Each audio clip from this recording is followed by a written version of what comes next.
Bæjarstjórnarfundur númer 265 er settur á Safasafni í Sveitarfélaginu Hornafirði 10. október 2019. Fundinn sitja Ásgerður Kristín Gylfadóttir, Björgvin Óskar Sigurjónsson, Kristján Guðnason, Páll Róbert Matthíasson, Sæmundur Helgason, Bryndís Hólmarsdóttir, Matthildur Ásmundardóttir og starfsmaður fundarins er Bryndís Bjarnason. Dagskrá fundarins er í 18 liðum. 5 fundagerðir bæjarráðs, síðasta fundagerð bæjarstjórnar til kynningar og 12 almenn mál. Við erum hérna í beinni útsendingu í fyrsta skipti á YouTube, þar sem fundinum er steypt. Þá er best að hefja dagskrá. Fyrsti liður á dagskrá er fundagerð bæjarráðs númer 912. Er einhver sem vil taka til máls undir þessum lið? Enginn gefur mig merki. Jú, gjör svo vel, Sæmundur Helgason.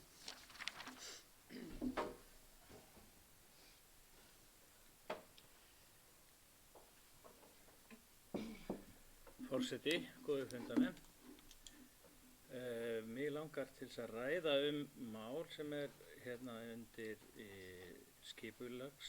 umhverfis- og skipulagsnefnd. Það er fyrsta mál í fundagerð 4. Mál sem er líka síðan seinna á fundinum undir fundagerð því við erum að ræða í raun og veru 3 fundagerðir umhverfis- og skipulagsnefndar. En þetta mál varðar þéttingu byggðar.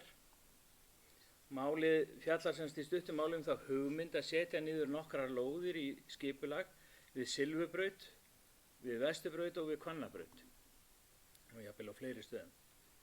En það hefur komið fram í málinu að margir bæjarbúar hafa skrifað undir skjal eða skjöl þess efnis að vera á móti þessum áformum. Og minnihlutinn bókar að betra væri að falla frá þessum hugmyndum vegna andstöðu íbúa sem komið hafa fram og fara í skipulagsvinnarsvæði merkt IB5 í aðalskipulagi. Það er svæði þar sem að gamla búð stóð einu sinni og tjaldstæðin voru, og ég tala á síðasta bæjarstjórnarfundi. En mér langar að spyrja meirihlutann hvort það er einhugur hjá honum með málið þéttingu byggðar.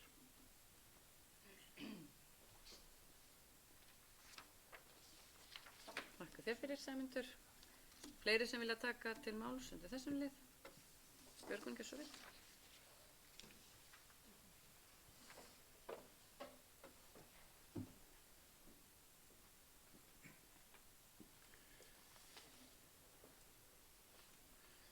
Forseti, ágætu fundarmenn. Ég ætla að tala undir sömu fundagerð og sama máli. Sæmundur var með hérna áðan. Ég ætla að tala það yfir fundagerð 916 í bæjarráði. En þar sem þar var tekin fyrir fundagerð umhverfis- og skipulagsnefndar þar sem þetta er bókað minnihlutinn að falla frá þessu. En eins og kannski komið fram þá sveitarfélagið hefur að undanförnu unnið að aðalskipulagsbreytingu vegna þéttingu byggðar í innbæ á Höfn. Og tillagan að aðalskipulagsbreytingunni er núna í yfirferð hjá Skipulagsstofnun, það ég best veit. Og einhugur hefur verið málið þingað til og allar afgreiðslur varðandi málið í bæjarstjórn, bæði 13. júní síðastliðinn og einnig 11. september. Og hafa verið samþykktar með 7 atkvæðum. Á seinasta fundi umhverfis- og skipulagsnefndar þá bókaði hins vegar minnihluti nefndarinnar að betra væri að falla frá þessum hugmyndum vegna andstöðu íbúa sem komið hafa fram og fari í skipulagsvinnu á svæði merkt IB5 í aðalskipulagi. Það er svæði þar sem að gamla búð stóð áður en hún var flutt á núverandi stað, eins og Sæmundur kom að. Það er kannski rétt að halda taka það fram að 23 íbúar skilst mér sem hafa skrifað undir þessa áskorun. En mikið hefur verið rætt og ritað umhverfismál upp á síðkastið og í stuttu máli sagt töluvert umhverfisvænna að þétta byggðina áður en farið verði að byggja upp nýtt hverfi. Því þétting byggðar er ekki einungis umhverfisvænni, heldur einnig er hún fjárhagslega hagkvæmari. Það fylgir því töluverður kostnaður að útbúa nýtt íbúðasvæði sem er lítið sem ekkert tengt öðrum hverfum. Mikil kostnaður felst til dæmis í lögnum og þá sérstaklega fráveitu sem þarf að tengja við núverandi stofnlagnir í bænum. En með því að þétta núverandi byggð erum við stutt frá núverandi stofnlögnum og götum og því mun ódýrara að útbúa þær lóðir og heildarrask á umhverfinu verður þannig í lágmarki. Svæði IB5 sem minnihlutinn bendir á tel ég líklegt að þurfa að hækka töluvert til að gera það tilbúið fyrir framkvæmdir. Og eftir vill þyrfti landhæð að vera nálægt þeirri landhæð sem var í kringum gömlubúð á sín tíma þegar hún stóð á svæðinu, myndi ég svona giska á, því að þetta svæði stendur töluvert lægra heldur en, eða svolítið lægra heldur en Hafnarbrautin. Þannig að er að ræða töluverðar landfyllingar til að gera þetta svæði klárt til framkvæmda. Mitt mat er því að við ættum að einblína fyrst á þéttingu byggðar í innbæ og jafnvel á fleiri stöðum í bænum og nýta þannig fjármuni okkar íbúana betur. En að sjálfsögðu þarf síðan að huga að undirbúningi deiliskipulagi á nýju framkvæmdar íbúðasvæði, hvort sem það verður á svæði sem er merkt IB5 eða jafnvel á öðru hentugra svæði. En leifum tillögunni að deiliskipulaginu að fullmótast áður en förum að gagnrýna hana og jafnvel afskrifa hana. Þétting byggðar í innbæ tel ég dauðafæri til að fjölga lóðum í bænum og gera framboð þeirra fjölbreyttara á umhverfisvænan og fjárhagslega hagkvæman hátt. Takk fyrir.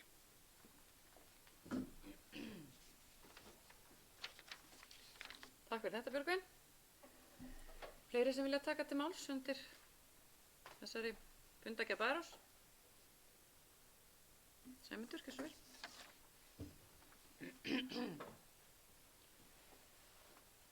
Forseti, góðir fundamenn, Björgvin, takk fyrir þetta Björgvin. Mjög gott að við eigum spjall um þetta, því að ég búinn að eiga spjall um þetta í umhverfis- og skipulagsnefnd, eða fyrst í skipulagsnefnd og svo í umhverfis- og skipulagsnefnd. Þar hefur verið einhugur málið á þann hátt að kalla fram hugmyndina. Og einmitt eins og þú komst inn á að leyfa tillöguna að fullmótast áður en við gagnrýnum. Við erum komin á þann stað núna eins og að við getum farið að gagnrýna hana og núna eru raddir bæjarbúa að gagnrýna hana. Það var engin einhugur málið að þessar lóðir ætti allar að vera undir. Það hefur aldrei verið einhugur það í skipulagsnefnd. En það aldrei komið til alls annað heldur en að reifa málið þar og það hefur verið undir bæjarstjórn og við höfum einmitt verið að kalla fram þannig að tillagan fullmótist til þess að geta haft eitthvað til þess að gagnrýna. Og núna er einmitt komið fram bókun minnihlutans það, minnihluta í skipulagsnefnd. Ég vil fá að spyrja það því að þú nefnir að þetta sé fjárhagslega hagkvæmara, Björgvin. Hefur farið fram einhverja athugun á þessu? Eða er þetta bara ágiskun? Ég væri til í að sjá þessa athugun því að ég get ekki séð annað heldur en að lóðirnar sem eru á öllum þessum stöðum það þarf að grunda þær í jafn mikið eins og aðrar lóðir. Ég get tekið undir það er mjög líklegt að þetta þurfum við meira viðvarðandi lagnakerfi og annað þegar að vera að skipuleggja heilt nýtt hverfi. Svo er það annað mál að þessar lóðir myndu mögulega gefa okkur 8 eða 9 lóðir. Það það bil árskammturinn af lóðum sem við hefum verið að deila út hérna frá sveitafélaginu síðustu ár og vonandi heldur það áfram 8 til 10 lóður á ári og það miðað við aðalskipulagið.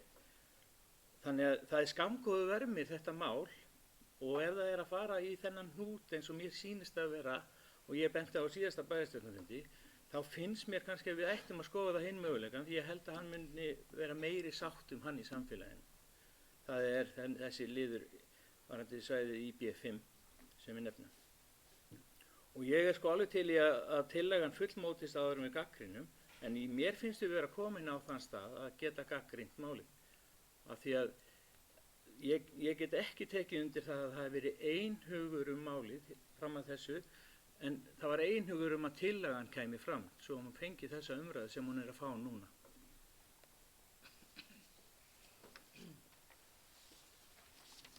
Takk fyrir þetta, Sæmundur. Fleiri? Björgvin, gjörðu svo vel.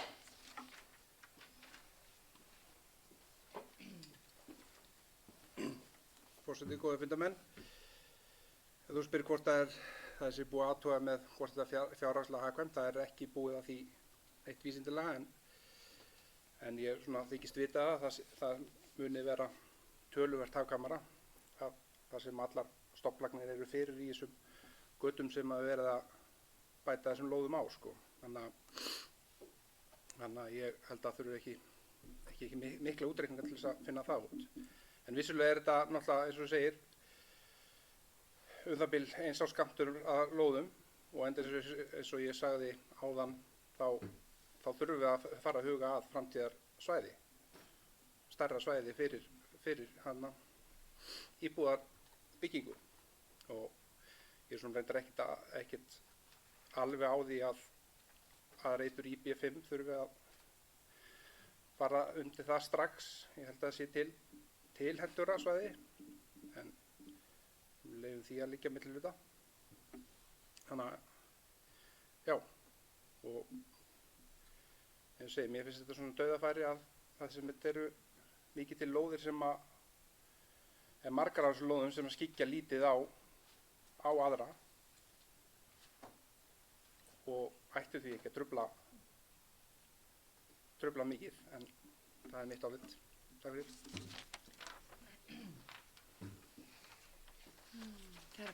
Kærar þakkir fyrir þetta, Björgvin. Hún Ásgerður hefur beðið um orðið, gjörðu svo vel.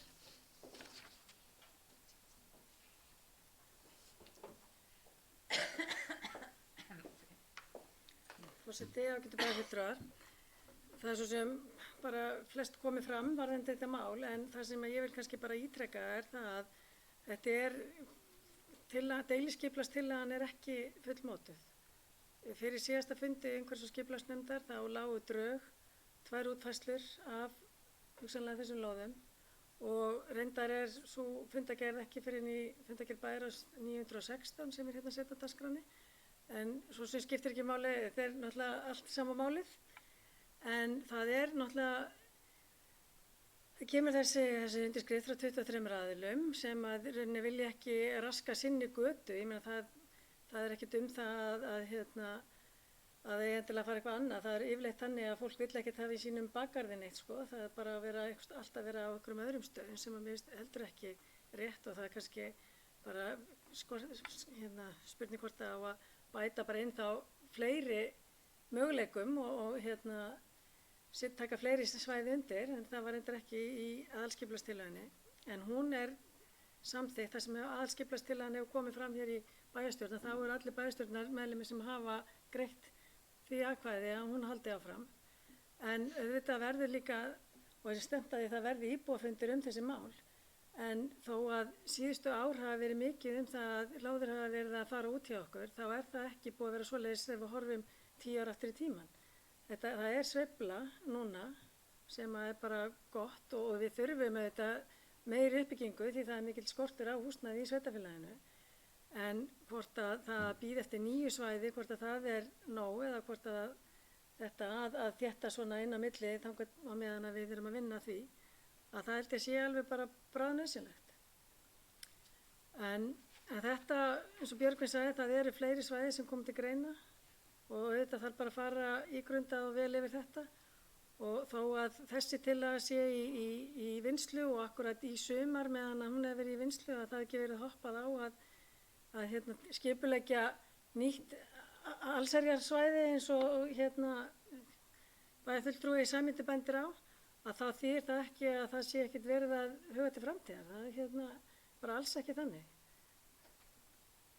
En málið er þetta snertir marga íbúa og þetta er líka spurning það að nýta þá innviði sem við höfum og að nýta það land sem við höfum, því að við rennum bara við huganum yfir bæinn að þá eru mörg svæði sem að getur komið til greina sem hafa ekkert verið inn í umræðinni og þannig að þetta er bara galopið ennþá þó að þessar lóðir kæmu inn. Og eins og segið, breytingar, það voru drög að 2 tillögum undir fundinum þar sem að verða að velta fyrir sér stærð húsa og hvort að þetta verða einbýlishús, parhús eða hvað væri og það, eftir því sem ég best veit, var ekkert búið að klára þannig að finnst þetta að vera svolítið svona fólk er rétt að byrja en það verður sjálfsög tekið samtal við íbúa og alla þá sem að áhuga hafa á þessu máli í gegnum skipulagsferlið.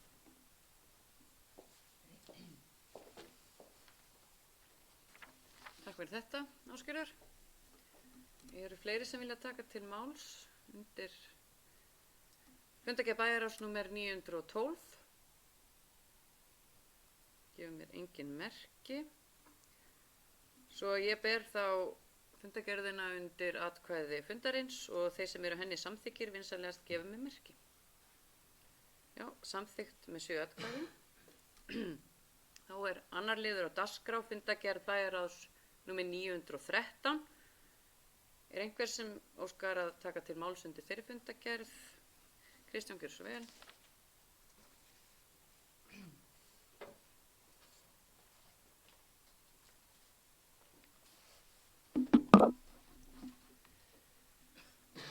Forseti fundarmenn, mér langar að ræða Miklagarð undir fyrsta lið þarna, atvinnu- og menningarmálanefndar. Við héldum aukafund til þess að eins að fara yfir framtíð Miklagarðs og reyna að þoka vinnunni áfram. Í vor var haldinn íbúafundur Miklagarð sem tókst vel og voru nokkuð skýrar hugmyndir sem þar komu fram, meðal annars að lyfta ekki húsinu, enda kostnaðarsamt. Við létum athuga hvort gerlegt væri að grafa niður og þannig auka lofthæð í kjallara, en það virðist ekki vera raunhæft. Töluverður áhugi einstaklinga er að komast inn í Miklagarð með starfsemi og við fengi fyrirspurnir þar af lútandi. En til þess að það sé hægt þarf að koma upp eldvarnarkerfi, laga rafmagn, vatnslagnir, þak og fleira.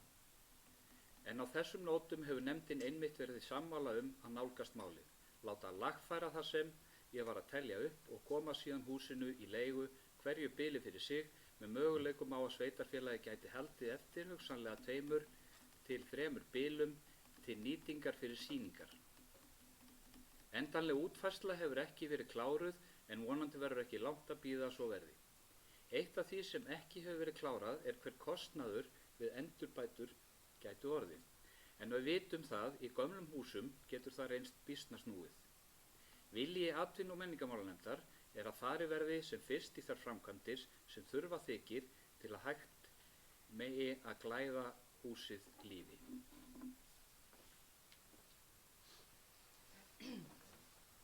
Kæra þakkir fyrir þetta, Kristján. Fleiri sem vilja taka til máls?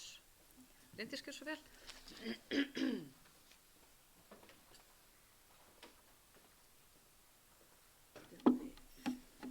Fundarstjóri ágætu bæjarfulltrúar. Nú er ég hér á röngum stað fyrirgefiði.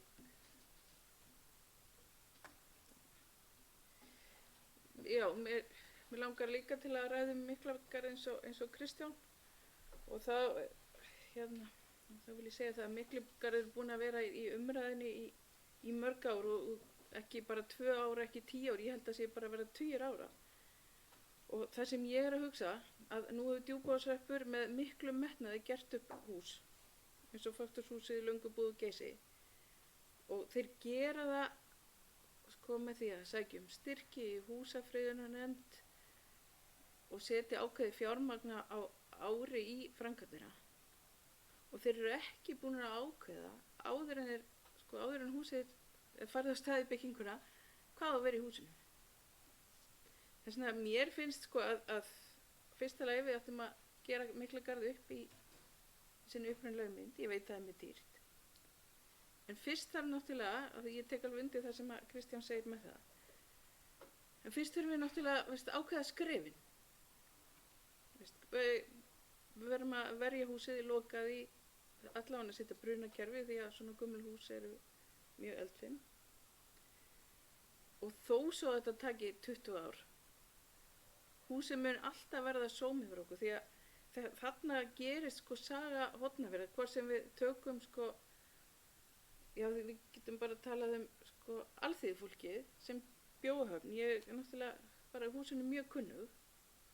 Þarna var sagan, það var fjöldi fólk sem bjó þarna og byrjaði sinn búskap. Höfn eiginlega byggðist í kringum Miklagarð. Og þess vegna legg ég til eða við leggja það inn í þessu umræðu. Við bara tökum það alvarlega að fara þá leið sem að Djúpavogshrepur er að gera. Takk. Já, fyrirgefðu, það var annað. Og annað varandi Miklagarð, nú sé ég það hérna, fyrirgefi. Ég er alltaf svolítið klöfulega í ræðustöl, en skýt með það. Að það er starfsemi í Miklagarði, einhver, og hérna, ég veit að sveitafélagið menningarmiðstöðin er þar, höfnin er þar, en hvaða tekjur erum við að hafa af öðrum leigjendum Miklagarð? Getur einhver svarað því?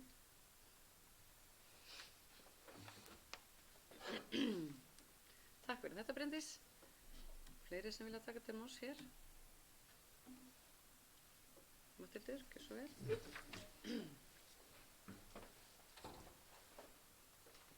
Forseti, bæjarfulltrúar, að mér vitandi eru engar tekjur að koma inn til sveitarfélagsins vegna notkunar á Miklagarði. Ég þarf að rannsaka það betur en ég get ekki fullyrt það 100%, en ég bara get skoða það og frætt ykkur það næsta bæjarráðsfundi. Takk fyrir.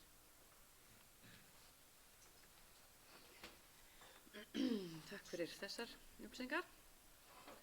Fleiri? Svo vel, Páll Róbert.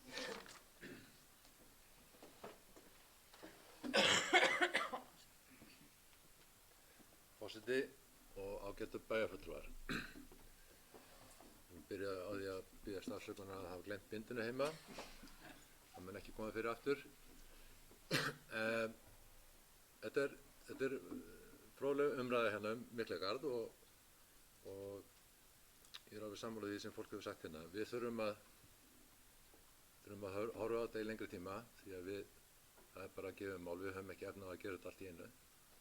Og við þurfum að setja okkur einhverja áætlun, hvað við ætlum að gera. Við þurfum að vita hvar við ætlum að enda. Og húsið er náttúrulega orðið 100 ára gamalt, þannig að við getum farið að óska eftir aðstoð frá einhverjum stofnunum, einhverjum sjóðum sem getur lagt til peningi í þetta. Og eins þarf bærinn að sko, ef við förum bara aðeins aftur í tíman í íbúðafundin sem var haldinn hérna í vor eða minni, þar sem var mjög góð mæting og fólk var algjörlega einróma það að við yrðum að gera eitthvað fyrir þetta hús. Þannig að við þurfum að setja stefnuna, hvar við ætlum að enda og byrja svo bara að mjalla inn á þetta og taka þetta bara í stuttum skrifum. Ég held að það sé eina leiðin, en ég held að við séum öll sammála um það að við viljum halda þessu húsi. Þetta er eins og Bryndís segir, þetta er bara saga Hornafjarðar. Og þá hefur ég lokið máli mínu með takk fyrir það. Takk fyrir þetta, Páll Róbert. Ásgeir, ekki svo vel.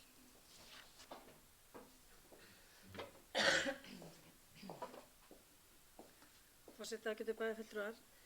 Varðandi Miklagarð bara smávegis að þá er það þannig, ég held að ég sé ekki að ljúga neinu, að umsjónarmaður fasteigna, honum hefur verið falið að koma með verð í þá fyrstu atriði eins og Bryndís nefndi sem að væri brunakerfi og annað slíkt til þess að í rauninni passa það sem við erum mikið búin að tala um og í marga áratugi og hús sem er orðið 100 ára gamalt að við missum það ekki bara í eldi til dæmis og þess vegna skiptir líka máli hvaða starfsemi er inni og annað slíkt á þessari stundu. Og síðan eru væðist verið talað hún alltaf bara kanna máli betur með tekjur af húsinu því að ég held að það sé nú einhverjar þó það séu mjög litlar og því nú eiginlega ekki fyrir nema kannski rétt að reka það eins og það er í dag. En allavega þá fáum við bara upplýsingar um það og bara mjög góða punktur og vinnum áfram með málið. En það er bara svona til þess að sko vilja botna þess að eða allavega koma inn í umræðuna með það að þessi fundurinn var í vorami minnir og það er ferli í gangi sem að við erum búin að vera að ræða í bæjarráði, atvinnu- og menningarmál er búin að vera að ræða málið og það var verið að kanna hvort það væri hægt að grafa niður, sérst að dýpka neðri hæðina og annað slíkt. Það er komið í ljós að það er ekki og umsjónarmanni fasteigna var valið að kanna þá næstu skref sem að væri þessi svona grunnatriði sem að þyrfti að byrja að fara í áður en þá einhver framkvæmda skref fleiri er tekin.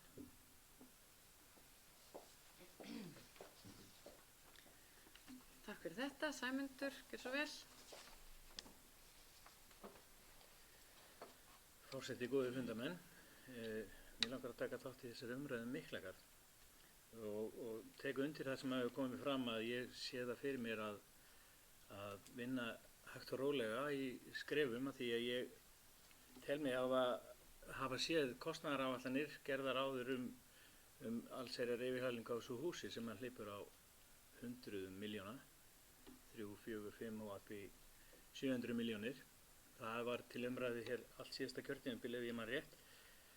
En það er eitt sem að því ég komst ekki á hana góða fund sem var í vor, en þar var að mér skilst einhugur að hækka ekki upp húsið. Umræðan var alltaf það að hækka upp húsið vegna þess að til þess að fá í raun og veru fulla lofthæð á neðri hæðina. En umræðan á fundinum, ef ég skil hana rétt, í vor var það að hækka ekki húsið heldur fara að lækka neðri hæðina, grafa hana niður. Nú er það komið eins og Kristján kom inn á hér upp að þið komið fram að það er ekki gerlegt. Erum við þá ennþá á því að hækka ekki húsið? Ég vil endurvekja þá umræðu. Ætlum við þá að gera upp húsið svona eins og það er? Er það niðurstaða fundarins í vor að þetta verði þá 500 fermetra hús með valla manngengum kjallara? Eða erum við komin aftur á þann stað að þurfa að hækka húsið til þess að fá fulla nýtingu úr þá 1000 fermetrum?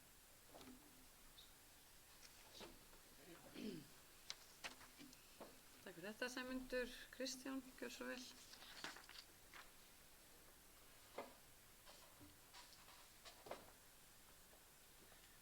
Forseti fundarmenn. Stuttasvarið er að við umræðan í nefndinni hefur verið svo að hækka ekki húsið. Heldur halda þessu því að já, umræðan hefur verið svo. En ég veit ekki, aðri geta kannski svarað því að við förum í einhverja framkvæmdir og reynum að koma einhverju á stað þarna, hvort að síðar verði hægt að hækka upp húsið. Ég held að það sé gerlegt ef að menn vilja það. En það hefur svo sem komið fram ýmislegt og ýmsar hugmyndir til að nýta hvort að þetta getur verið geymslu niðri eða hitta þetta og það er nú víða sem að kannski erlendir sem að menn koma inn í einhver svona, hvað ég segja, kjallara þar sem ýmis starfsemi er í boði og það er ekki há lofthæð þar sko. Þannig að allavega er stuttarsvarið það, mönnum hugnast ekki að hækka húsið.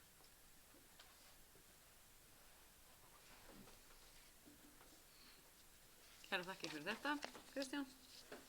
Fleiri sem vilja ræða Miklagarð eða hvað annað? Flott, takk. Þá ber ég fundargerð bæjarráðs númer 913 undir atkvæði fundarins og þeir sem eru samþykkir, vinsamlegast gefa merki, takk fyrir, samþykkt með 7 atkvæðum. Þá er komið að þriðja lið á dagskrá sem er fundargerð bæjarráðs númer 914. Er einhver sem óskar að taka til máls undir henni?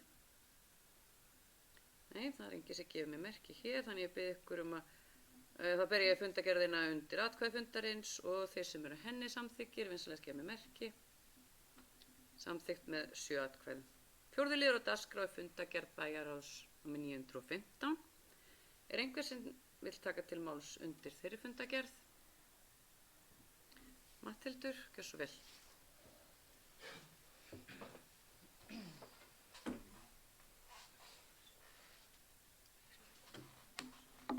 Forseti, ágætu fundarmenn, ég ætla að fá að taka til máls undir þessari fundargerð undir liðnum malbikun sem ég láðist að sjá númerið á.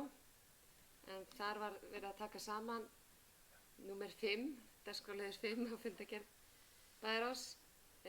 Þar var verið að taka saman malbikunarframkvæmdir sem var farið í hérna í haust, í september, sem að gengur bara afskaplega vel og langar mig bara að hrósa starfsfólki fyrir að standa vel að þeirri framkvæmd og undirbúa verki vel þannig að það gat unnist á réttum tíma. En fyrst og fremst langar mig að fagna því hvernig hefur tekist til með malbikun í Nesjahverfi. Útlit hverfisins er nú með besta móti og var mikil áhersla lögð á að ganga vel frá öllu, meðal annars með því að þökuleggja sem ekkert endilega var gert ráð fyrir upphafi. Þannig að útlit hverfisins er bara, ég held þetta sé að verða fallegasta gata. Sveitafélagsins, nei, ég var aðeins að híkja, en allt í lagi. Malbik er þetta lítur orðið rosalega vel út og íbúar í Nesjahverfi hafa búið við mjög erfiðar aðstæður í allt og langan tíma og vil ég þá bara nota tækifæri hér og þakka þeim fyrir þolinmæðina. Ég hef fengið ófáa tölvupósta og símhringingar síðasta árið þar sem að menn kvarta og bara lýsa óánægju sinni yfir aðstæðum eins og þær voru. Það hafa verið gerðir ýmsar tilraunir með að binda ryk með salti og þar leiðandi tókst að drepa gróður. Það alls konar sögur sem maður heyrir.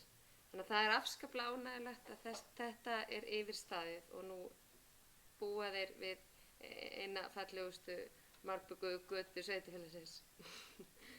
Þannig að íbúar í Nesjahverfi fögnuðu, ég veit af því, með glæsilegri grillveislu og ég held að það sé af góðri ástæðu. Fleira vildi ég ekki sagt hafa. Takk fyrir þetta, Matthildur, þetta er glæsilegt. Kristján, gjörðu svo vel.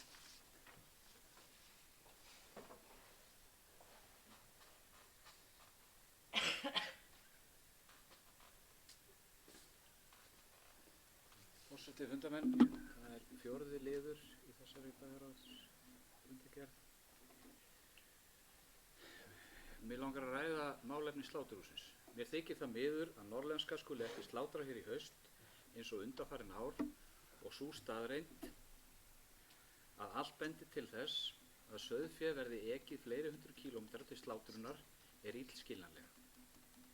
En ljósið í myrkrinu er samt að sláturfélagi búi með aðkomu sveitarfélagsins og ásamt fleiri einstaklingum eru að koma á stað þjónustu sláturhúsi. Er það hugsað fyrir stórgripasláturun og sláturun fyrir þá sem taka afurðir heim. Einnig er til skoðunar að stofna heildsölu þar sem innblínt væri á sölu afurða úr héraði. Vonandi nær þetta fram að ganga og hver veit hvað framtíðin ber í skauti sér.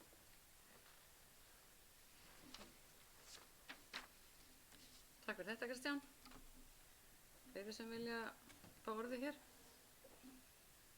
Nei.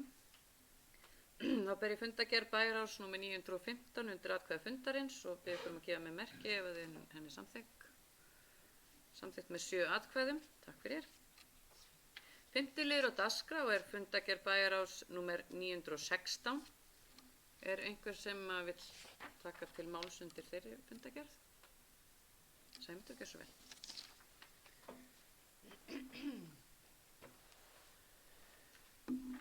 Forseti, góðir bæjarfulltrúar.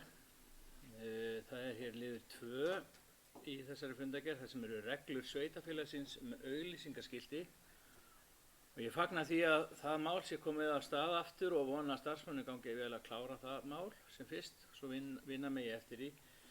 En ef ég man rétt þá sá ég þetta mál fyrst fyrir 4 árum þegar þjóðgarðurinn óskaði eftir því að setja upp vegpresta til að merkja betur hvar ferðamenn getur fundið upplýsingamiðstöðina í gömlubúð, hvar hægt var að fara og henda rusli og hvar var hægt að fara á salerni og svo framvegis. Þjóðgarðurinn vildi geta samræmt skiltið því sem gert er hjá þeim og það er án efa margar ástæður fyrir því að ekki nást að klára þetta mál en þjóðgarðurinn og fleiri eru búin að bíða í langan tíma eftir svörum og aðgerðum. Og það er klárt að við viljum hafa einhverjar reglur þennan málaflokk og ekki væri leiðilegt að geta samræmt útlit á skiltum. Og það er virkilega gaman að koma á þéttbýlisstaði og í sveitarfélög og sveitir þar sem svona hefur verið gert og skilti samræmt með snotru útliti. Ég vona að það geti orðið hérna hjá okkur. Ég nefni sem dæmi, nýlega var ég á Fáskrúðsfirði þar sem í Vestmannaeyjum, þar voru all skilti merkt með lundum og á Fáskrúðsfirði þar voru vegaskilti samræmt með útlit og mörg þeirra með þess að á frönsku líka.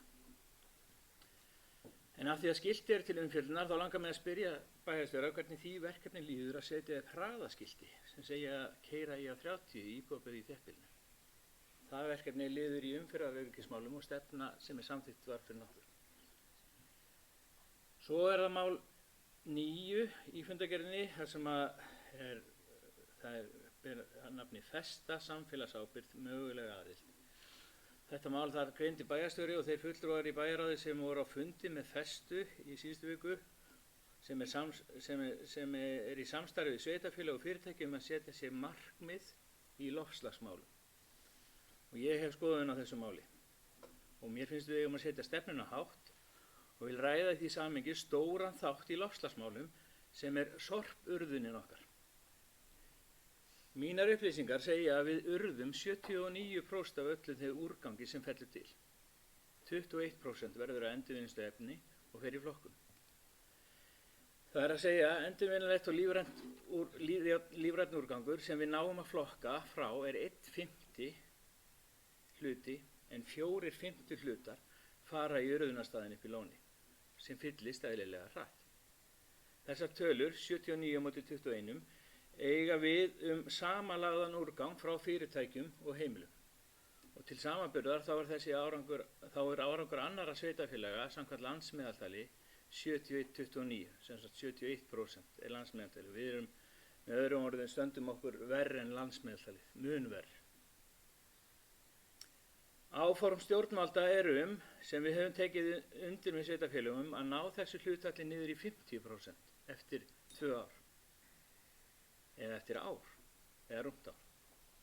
Árið 2020 eða 2021 á því takmarki verið náð að helmingur alls úrgangs verði flokkaða frá og helmingurinn fari í urðun.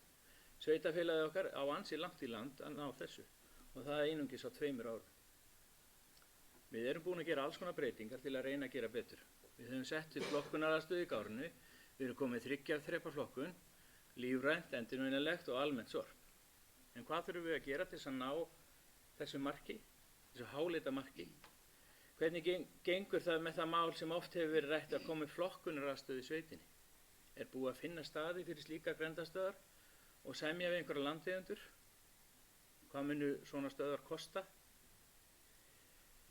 Er vilji til þess að auka þjónustuna og hafa meiri opnunartíma í Gárunni eða sækja lífrænt eða hafa möguleika fyrir veitingastæði og fyrirtæki að losna við lífrænt bara oftar? Þetta hefur alltaf verið í umræðinni.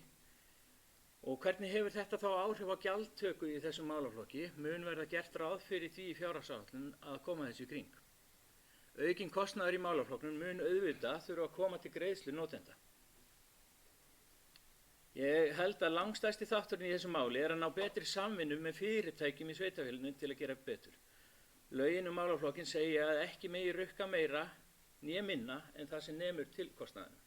Og í því samhengi þá bendi ég á að í samanburði við önnur sveitarfélög þá eru sorphirðugjöld á hverja íbúð eða hvert lögheimili í okkar sveitarfélagi mjög lág, 31.500. Og að lokum vil ég spyrja hver umhverfismarkmið sveitarfélagsins varðandi urðunarstaðinn í Lóni. Þessi markmið eiga að fylgja starfsleyfi urðunarstaðinn inn til Umhverfisstofnunar. Þetta er samkvæmt starfsleyfinu. Við skrifum upp á grænt bókhald Dýrabæjarins í júlí, en ég man ekki eftir því að við höfum rætt umhverfismarkmiðinu með urðunarstaðinn sérstaklega í því samhengi. Og ég ætla að rifja það bara upp hérna í alveg í lokin. Þetta eru 4 spurningar, hraðaskiltin, flokkunarstaðið til sveita, hvað er það málstað? Númer 3, verður sorpþjónustan aukin og munur sorphirðugjöldin hækka segi ég. Og 4, umhverfismarkmið sveitarfélagsins varðandi urðunarstaðinn í Lóni. Takk fyrir þetta, Sæmundur. Ásgerður hefur beðið orðið.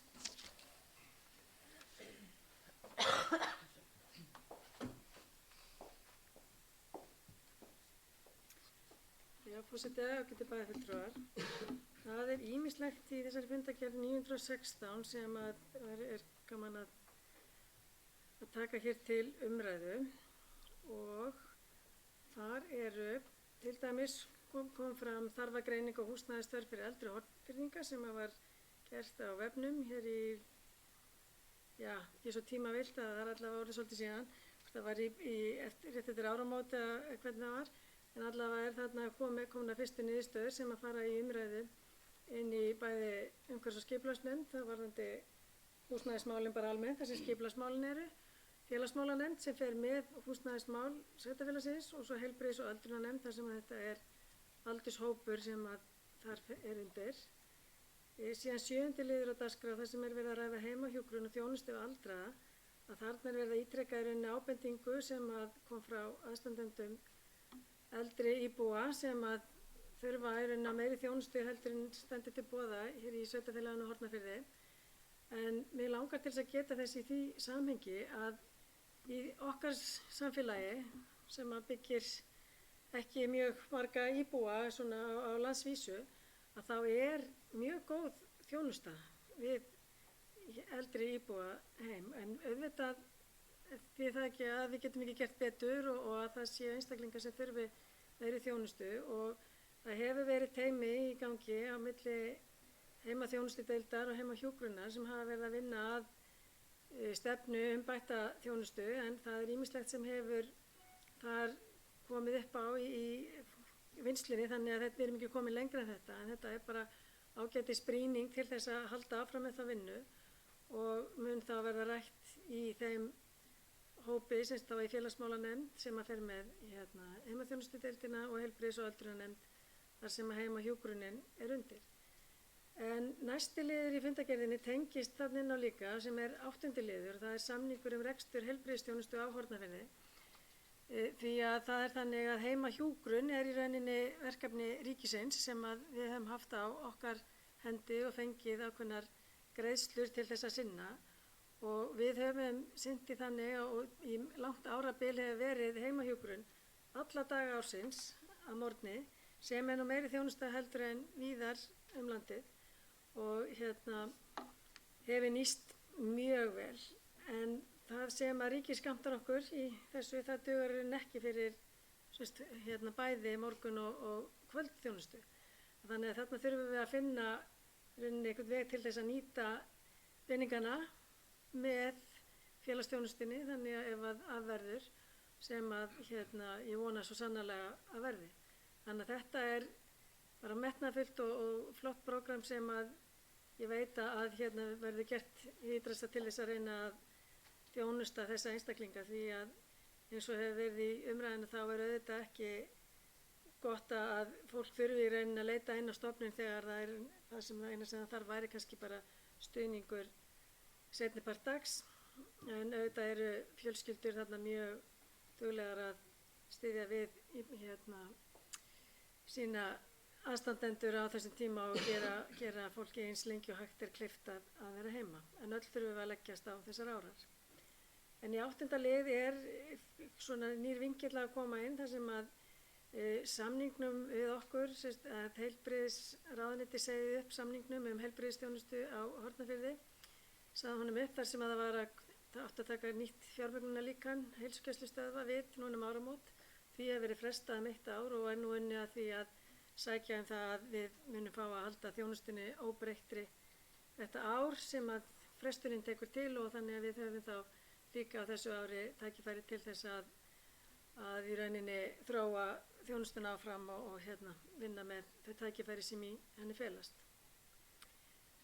Sæmundur kom inn á 9. lið í fundargerðinni sem er festa samfélagslega ábyrgð, og þarna hugsanleg, það er ekkert hugsanlegt því að bæjar að samþykti að sveitarfélagi gerist aðila festu frá með næstu áramótum, þannig að við tókum þarna ákvörðun að gerast aðilar þarna, og þarna eru stór og flott tækifæri fyrir okkur til þess að gera betur í þessu samfélagi.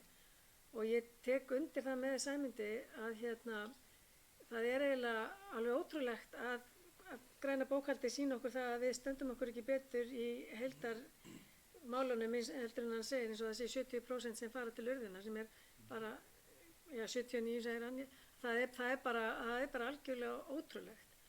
Og maður svona,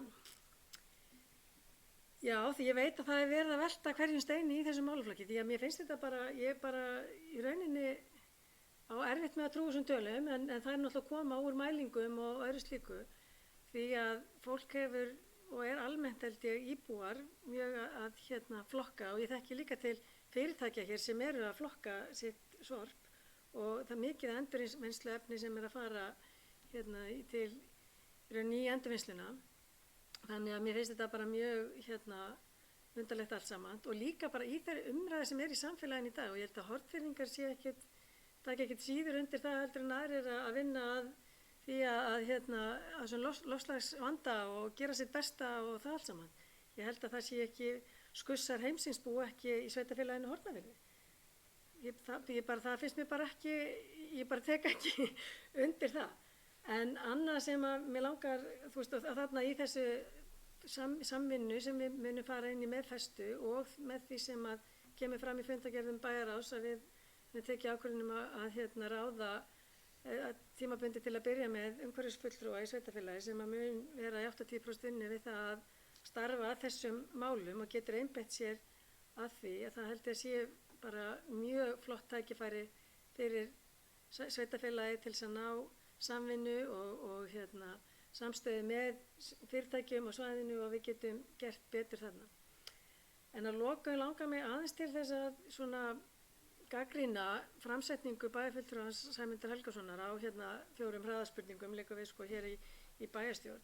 Því að bara eins og við náttúrulega undirbúum okkur öll út frá þeim gögnum sem að fyrir liggja fyrir fundin, en að koma með spurningar sem að ég upplifi í hans erindi að er ætlast til þess að sé svarað hér í pontu hér og nú. Mér finnst það svona svolítið, ekki alveg sanngjarnt því að það væri svo lítið mál að í rauninni að þessar spurningar, og ég veit svo sem ekki til þess að það hafi verið senda bæjarstjóra fyrir fundin, en ef þær hefur komið til bæjarstjóra fyrir fundin og það væri hægt að safna þá gögnum og undirbúa sig fyrir það væri bara minnsta mál í heimi og bara mjög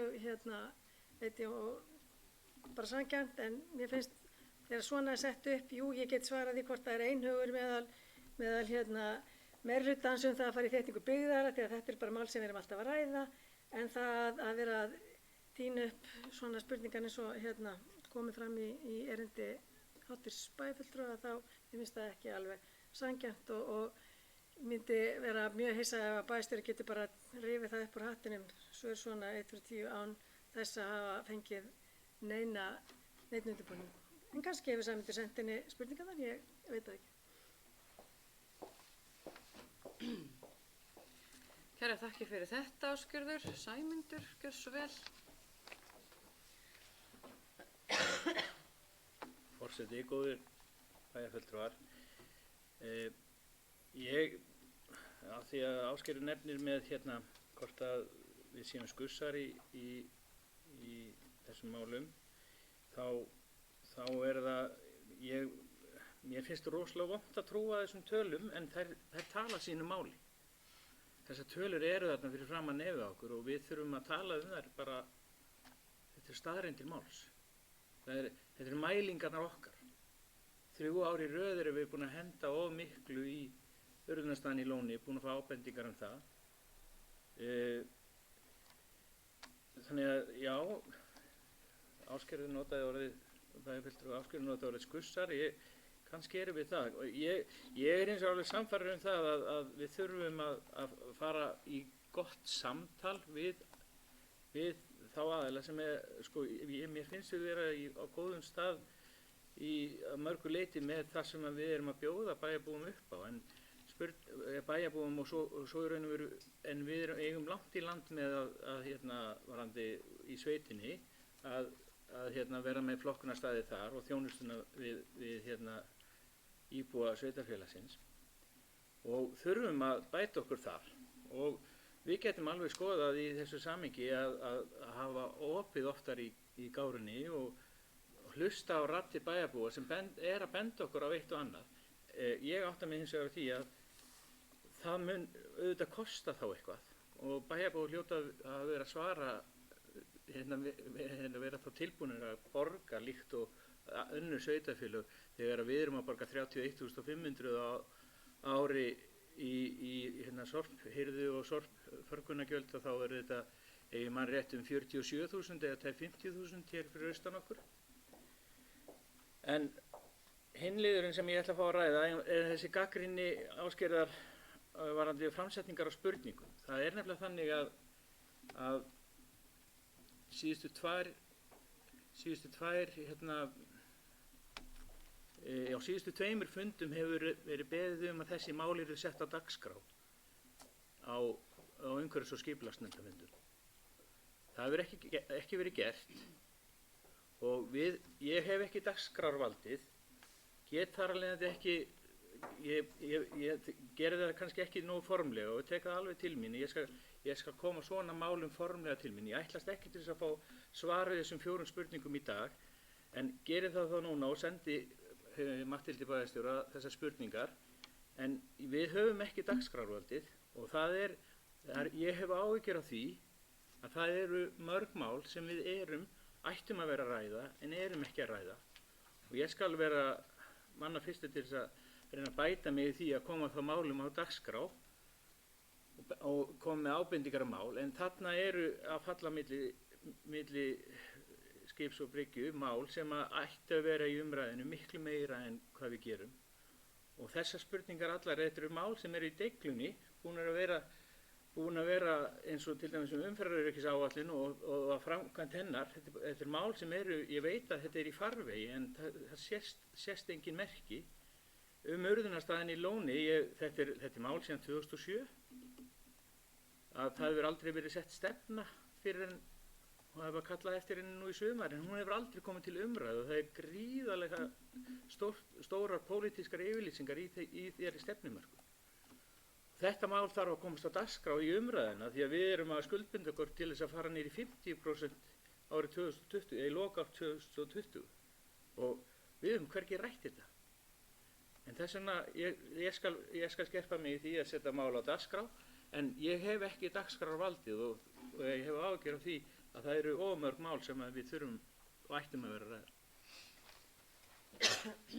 Já, nekkaði fyrir þetta Sæmundur. Matthildur hefur beðið orðið, ekki?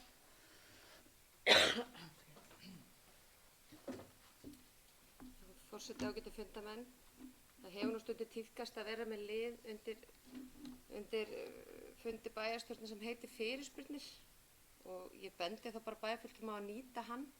Við höfum ekki sett hann á ef það liggja ekki fyrir neina fyrirspurnir, en ef það liggja fyrir fyrirspurnir þá setjum við þann lið á dagskrá og þá get ég og aðri bæjarfulltrúar undirbúa okkur betur til þess að svara slíkum spurningum.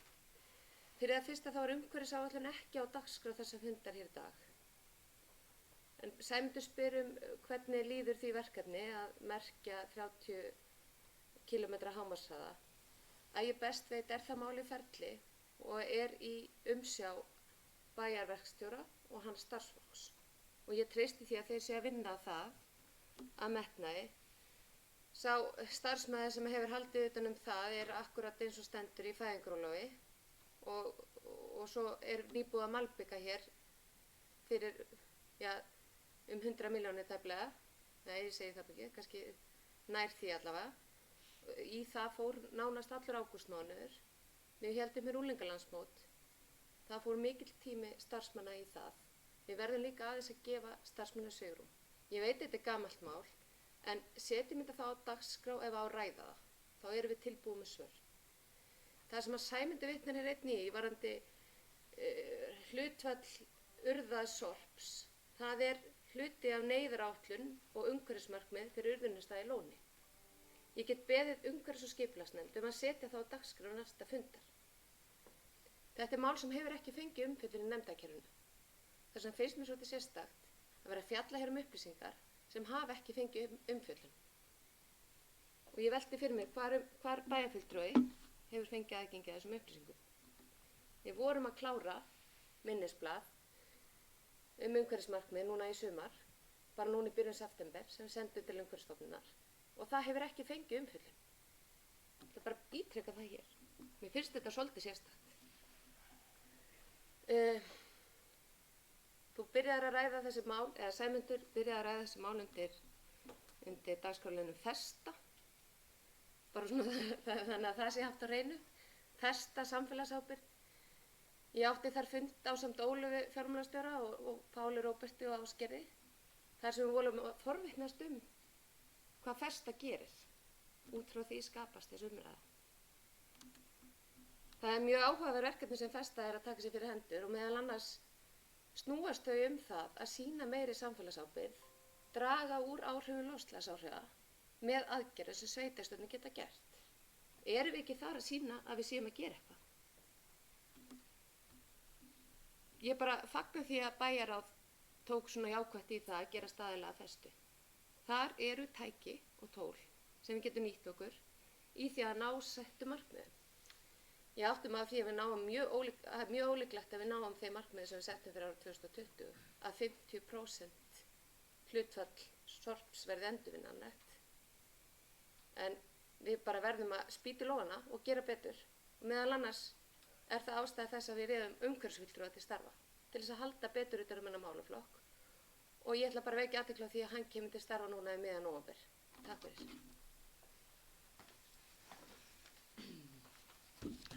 Þakka þér fyrir þetta, Matthildur, þessar upplýsingar. Ásgeir, ekki svo vel.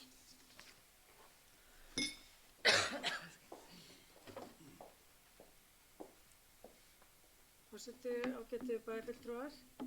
Í ljósi þess að bæjarfulltrúar Sæmundur Helgason telur sig ekki hafa dagskrárvald, þá langar mig að vitna hérna í samþykktum samþykktum stjórn og fundarsköp Sveitarfélagsins Hornafjarðar. Þar er fjallað réttindi bæjarfulltrúa. Réttindi og skyldur bæjarfulltrúa. Og þar í 20. grein, annarri málsgrein, rétt bæjarfulltrúa kemur fram með leyfi forseta. Bæjarfulltrúa rétt á að tekið verða dagskrá bæjarstjórnarfundar hvert að málefni sem sérstaklega varðar hagsmuni sveitarfélagsins eða verkefni þess. Og tilvitnin lýkur hér. Þannig að það er alveg kýrskýrt að allir 7 bæjarfulltrúar sem sitja í bæjarstjórn Sveitarfélagsins Hornafjarðar hafa rétti þess að óska eftir því að málefni verði tekið á dagskrá. Bæjarstjóri nefndi hér liðin fyrirspurnir og hann var nú á dagskrá í mörg ára á þess að vera nýttur sem skildi og í sjálfu sér er það bara ágætt því að fyrirspurnir er bara ekkert mál. Þannig að við ræddum það þegar að sá dagskrárliði féll út að ef að það væri eitthvað sem að bæjarfulltrúar myndi vilja taka til umræðu að þá er bara máli skýrt samkvæmt því máli sem að á að ræða. Þannig að, og ég gerir ráð fyrir því að þó að í þessum samþykktum stjórn og fundarsköp sveitarfélagsins sé sérstaklega talað að taka á dagskrá bæjarstjórnarfundar að þá á það sama við fundi nefndar að nefndamenn geti óskað eftir því að ákveðin málefni sé tekin á dagskrá. Það getur svo verið að akkurat það komist ekki inn á næsta fund, en fylgjum að málum eftir og annað slíkt að þá held ég bara með bara eins og svo sem bæjarfulltrúinn Sæmundur kom inn og hann er kannski gert það formlega, að með formlegri ósk það ákveðið mál sér tekið á dagskrá þá bara var ég mjög hissa ef að það var ekki tekið tillit til þess og málin rædd. En það eru við öll kjörin og erum öll hafum sama rétti þegar að vinna að málefni sveitarfélagsins þannig sem við teljum best. Takk fyrir þetta, Ásgerður. Fleiri sem vilja taka til máls. Við erum ennþá í fundagerð 916. Nei. Þá ber ég fundagerðina undir atkvæði fundarins og þeir sem eru henni samþykki við semst að gefa mig merki. Kæra þakkir, samþykkt með 7 atkvæðum. Og þá er það 7. liður á dagskrá sem er það sem er fundagerð bæjarstjórnar númer 264 er lögð fram til kynningar. Er einhver sem óskar eftir að taka til máls undir þeirri fundagerð? Gjörðu svo vel? Nei, það er ekki. Þá förum við í 7. lið á dagskrá. Þá erum við komin í almenn mál. Og 7. liður er samstarf sveitarfélaga loftslagsmál og heimsmarkmið Sameinuðu þjóðanna og Matthildur ætlar að gera grein fyrir þessu mál.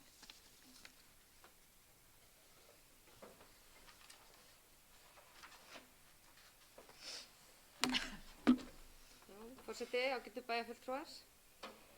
Ég ætla að fá að fylgja þessu mál úr hlaði en við fögnum frumkvæði Sambands íslenskra sveitarfélaga með stofnun samráðsvettvang sem er ætlaði sveitarfélögum landsins til samstarfs og samráðs loftslagsmál og heimsmarkmiði Sameinuðu þjóðanna sjálfbæra þróun. Forsaga málsins er sú að í júní síðastliðinn var haldinn stofnfundur samráðsvettvang sveitarfélagana vegna loftslagsmála og heimsmarkmiða Sameinuðu þjóðanna sjálfbæra þróun. Stofnfundur var opinn kjörnum fulltrúum og starfsmönnum sveitarfélaga ásamt starfsmönnum landshlutasamtaka. Gefinn var kostur á þátttöku í fjarfundabúnaði og nýtti 4. fundamanna sér það. Af þeim liðlega 60 manna hópi sem mætti til leiks þá gerði ég það sömuleiðis. þetta er til umræðu víða og allstaðar eiginlega í samfélaginu. Á fjármálaröstum sveitarfélaga var mikið talað um þennan málaflokk og er svona í anda þess sem að við höfum verið að ræða sömuleiðis hjá okkur. En með stofnun samráðsvettvangs eru sveitarfélögin í landinu að leggja sitt af mörkum með samstarf og samstilltar aðgerðir land allt að því markmið að ná árangri í þessum málaflokki. Það er erfiðara fyrir stök sveitarfélög og hvað þá af smærri gerðinni að vinna þessi mál af jafnmiklum metnaði og þau stærri eins og til dæmis á höfuðborgarsvæðinu. Og það er því mikilvægt að geta tekið þátt í samráðsvettvangi sem þessum, þar sem við styðjum hvort annað í því að vinna áfram að þessum málum. Það var óskað eftir að sveitarfélag Hornafjörður tilnefndi aðila sem tengilið í loftslagshluta þessa samráðsvettvangs og hefur Bryndís Bjarnason tekið sæti fyrir okkar hönd þar inni og var þar horft til þeirra loftslagsstefnu sem við höfum lagt hér hjá sveitarfélaginu og við höfum fengið lof fyrir. Þannig að ég legg til að bæjarstjórn samþykki hér þátttöku í samráðsvettvangnum með þátttöku í fundum og viðburðum loftslagsmál og heimsmarkmið Sameinuðu þjóðanna. Með því mun bæjarstjórn áfram beita sig fyrir markvissum aðgerðum og stefnumótun í átt til aukinna sjálfbærni og kolefnishlutleysis. Fulltrúar sveitarfélagsins munu einnig eftir því sem tilefni er til og aðstæður leyfa taka þátt í miðlun þekkingar, þróun mælinga á árangri og öðru samstarfi sem tengist samráðsvettvangnum. Ég fel forseta fylgjaðsett. Kæra þakkir fyrir þessar upplýsingamattur. Er einhver sem vil fá taka til máls? Páll Róbert, gjör svo vel.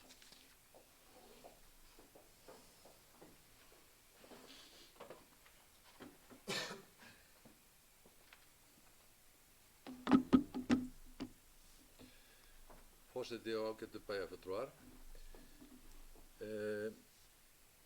Samstarf sveitarfélaga loftslagsmál og heimsmarkmið Sameinuðu þjóðanna. Ég bara fagna þessu nýja samstarfsvettvangi sveitarfélagana í þessum málum, loftslagsmálum og heimsmarkmiðunum. Við ætlum að sjálfsögða að taka þátt í þessu.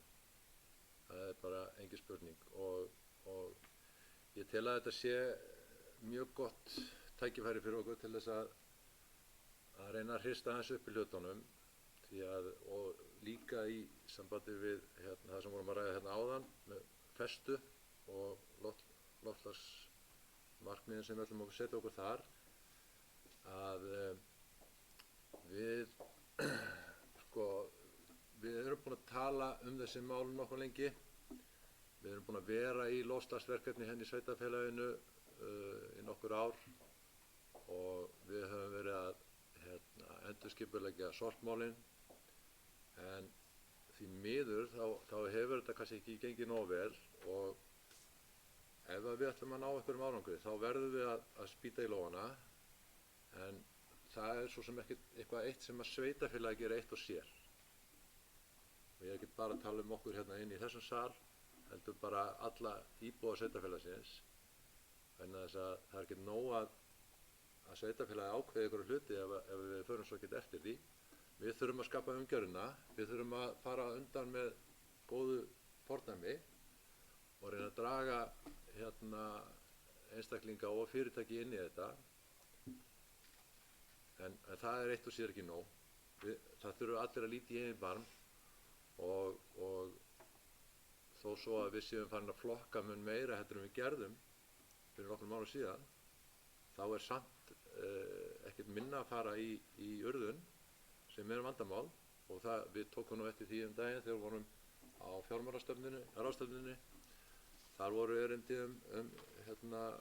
urðunarmál sem við Ásgerður sátum til dæmis á og þar kom bara berlega í ljós að það eru langflest sveitarfélögin í bullandi vandræðum með þetta og staðan er sú að kostnaðurinn hjá okkur hefur verið að aukast í þessum málum og við erum í rauninni ekki að innheimta þau sorphirðugjöld sem við ættum að gera en það þarf væntanlega að gera það og þess vegna er þetta sameiginlegt markmið okkar allra að ná niður þessum kostnaði og ná árangri í þessum málum og til dæmis að því við vorum að Bastiani talaði um kolefnisjöfnun, að þá eru konir ýmsir möguleikar í þeim málum sem að fólk getur valið ef við fljúum til útlanda og mengum óheyrilega mikið, að þá getum við kolefnisjafna flugið með því að borga smá pening, en hversu margir gera það?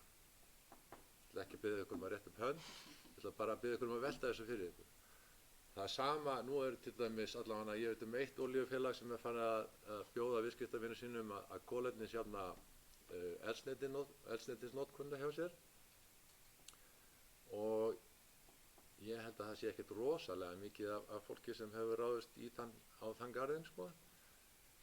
En þetta er svona einföld atriði sem mann geta gert ef við vilja hafa svona aðeins hreinni samvisku og sofa betur á nóttunni. En allavega held ég að við þurfum öll að líta í eigin barm. Við getum ekki sagt að það sé alltaf einhver annar sem eigi að gera hlutina.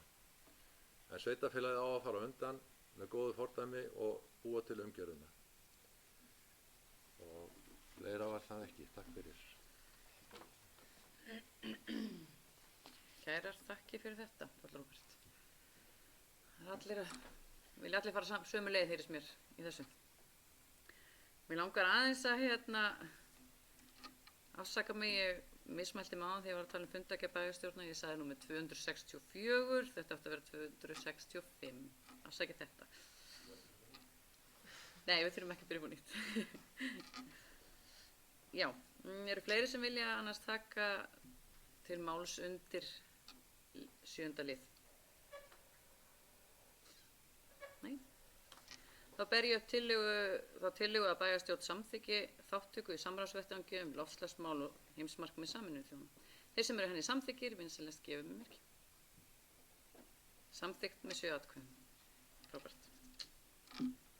8. liður á dagskrá er viðbragðsáætlun Sveitarfélagsins Hornafjarðar og lögreglustjórans á Suðurlandi við samfélagslegum áföllum. Lögð fram til samþykktar. Viðbragðsáætlunin var unnin af starfsfólki Sveitarfélagsins í samstarfi við lögreglustjórann á Suðurlandi. Ég ber upp þá tillögu að bæjarstjórn samþykki fyrirliggjandi viðbragðsáætlun og þeir sem eru henni samþykkir vinsamlegast gefa mér merki. Fyrirgefið, vill eitthvað taka til máls undir þessu lið? Er þetta ég? Nei, afsakið þetta. Er einhver sem vill taka til máls undir þessum lið? Afsakið mig. Nei? Þá fer ég rétt að leiða að þessu og ber þetta upp til samþyktar og bið ykkur um að sýna mér merki. Takk fyrir þetta. Samþykkt með 7 atkvæðum. Þá er það komið að 9. lið á dagskrá. Það er læsistefna Sveitarfélagsins. Mig langar að byrja á því að fá vitna beint í fyrirliggjandi læsistefnu. Læsi er einn af grunnþáttum menntunar en það felur í sér að geta talað, hlustað, lesið og ritað tungumál sitt, ásamt því að geta lesið í umhverfið. Grunnurinn að góðri færni í læsi er lagður á heimilinu, en læsi byggist á færni í móðurmálinu og því má segja að læsisnám hefist strax á fyrstu ævimánuðum barnsins. Fjölskyldan leggur grunninn að málþroska barnsins og síðan bætast aðrir aðilar í samfélaginu við, til dæmis dagforeldrar, leikskóli og grunnskóli. Nauðsynlegt er að viðhalda og þróa lestrarfærni alla skólagönguna með það að leiðarljósi að einstaklingurinn upplifi ánægju á lestri. Takist að kveikja lestraráhuga er stuðlað að árangursríku og farsælu læsi allt lífið. Þessi læsistefna Sveitarfélagsins Hornafjarðar, kallast Læsi allt lífið, var unnin af Gunnhildi Lilju Gísladóttur, kennara í grunnskóla Hornafjarðar, Þóru Jónu Jónsdóttur, leikskólakennara á leikskólanum Sjónarhóli og Ragnhildi Jónsdóttur, fræðslustjóra Sveitarfélagsins. Við þökkum þeim kærlega fyrir þeirra vinnu. Læsistefna Sveitarfélagsins hefur verið send fastanefndum Sveitarfélagsins til umsagnar og engar athugasemdir bárust. Er einhverju sem að óska þess að fá að segja eitthvað undir þessum lið? Nei. Þá ber ég upp þá tillögu að bæjarstjórn samþykki fyrirliggjandi læsistefnu og þeir sem eru því samþykkir gefa mér merki. Samþykkt með 7 atkvæðum. Takk fyrir þetta.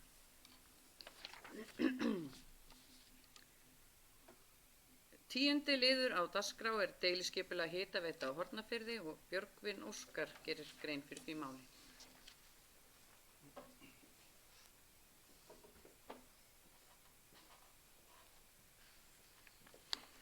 Forseti, góðir fundarmenn. Deiliskipulagstillagan kemur hér fyrir að öðru sinni, en samkvæmt skipulagsstofnun verður að auglýsa hana að nýju þar sem ósk breytingu á byggingamagni hefur borist. Megin markmið deiliskipulagsins er að setja ramma fyrirhugaða starfsemi á svæðinu og frekari stefnumörkun uppbyggingu á iðnaðarsvæði í landi Hoffells og Miðfells, ásamt iðnaðarsvæði í landi Stapa.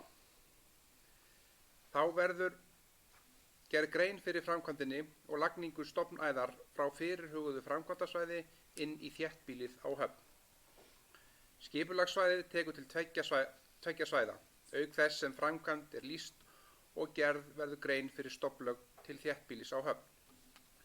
Ekki þarf að deiliskipuleggja vegna stofnlagnar, en hún er framkvæmdaleyfisskyld, samanber 5. grein reglugerðar framkvæmdaleyfi, númer 772 frá árinu 2012.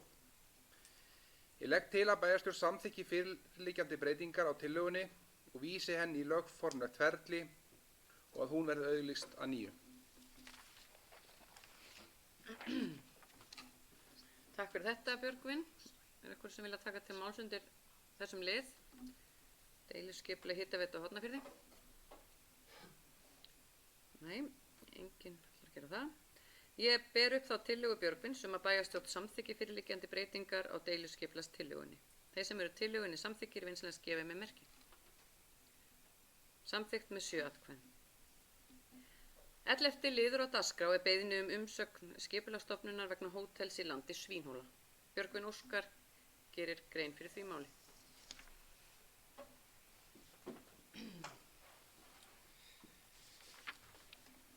Forseti, góðir bæjarfulltrúar. Hér liggur fyrir erindi frá skipulagsstofnun þar sem óskað er eftir umsögn hvort og á hvaða forsendum hótel í landi Svínhóla skuli háð mati á umhverfisáhrifum. Umhverfis- og skipulagsnefnd hefur fjallað erindið og bókaði eftirfarandi. Umhverfis- og skipulagsnefnd telur að nægjanlega sé gerð grein fyrir framkvæmdinni, mótvægisaðgerðum, umhverfi og vöktun. Áður en farið er í framkvæmdir þarf að sækja byggingarleyfi, framkvæmdaleyfi, efnistökuleyfi og mikilvægt er að framkvæmdir fari fram á þeim tíma árs þannig að minnst rask verði á dýralífi. Bókun lýkur. Ég legg til að bæjarstjórn geri svör umhverfis- og skipulagsnefndar að sínum.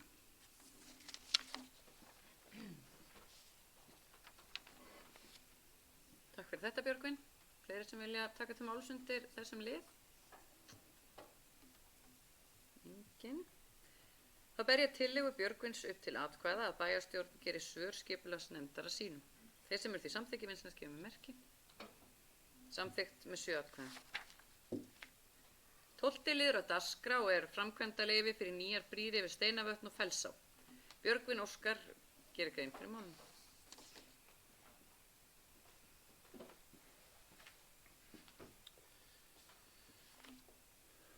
Forseti, góðir bæjarfulltrúar. Vegagerðin óskar eftir framkvæmdaleyfi fyrir nýjar brýr, annars vegar yfir Fellsá og hins vegar yfir Steinavötn. Brýrnar verða í núverandi veglínu og samkvæmt gildandi skipulagi. Brúin yfir Steinavötn verður 102 metra löng, steypt brú með 9 metra akbraut. Brúin er grunduð á niðurrekstrarstaurum. Brúin yfir Fellsá verður 49 metra löng, steypt plötubrú með 9 metra akbraut, grunduð á klöpp. Samkvæmt viðauka 10.10 í lögum mat á umhverfisáhrifum fellur framkvæmdin í umhverfismatsflokk C og er því ekki háð umhverfismati. Vegagerðin þarf að óska eftir umsögnum hjá Orkustofnun og Fiskistofu áður en framkvæmdir hefjast. Ég legg til að bæjarstjórn samþykki að gefa út framkvæmdaleyfi fyrir brú yfir Steinavötn og brú yfir Fellsá. Takk fyrir þetta, Björgvin. Einhverju sem vilja leggja til máls undir þessum lið? Nei, þá ber ég upp tillögu Björgvins að bæjarstjórn samþykki framkvæmdaleyfin og þeir sem eru því samþykkir vinsamlegast gefa með merki. Takk fyrir, samþykkt með 7 atkvæðum. 13. liður á dagskrá eru umsókn Snorra Snorrasonar lóð að Víkurbraut 27. Hann sækir lóðina fyrir óstofnað hlutafélag. Bæjarráð mælti með lóðarúthlutuninni. Er einhver sem vill taka til máls undir þessum lið? Nei. Þá ber ég lóðarúthlutunina upp til atkvæða. Þeir sem eru henni samþykkir vinsamlegast gefa merki. Samþykkt með 7 atkvæðum. 14. liður á dagskrá er umsókn Jökulfells EHF 2 lóðir Krosseyjarveg nr. 21 til 23.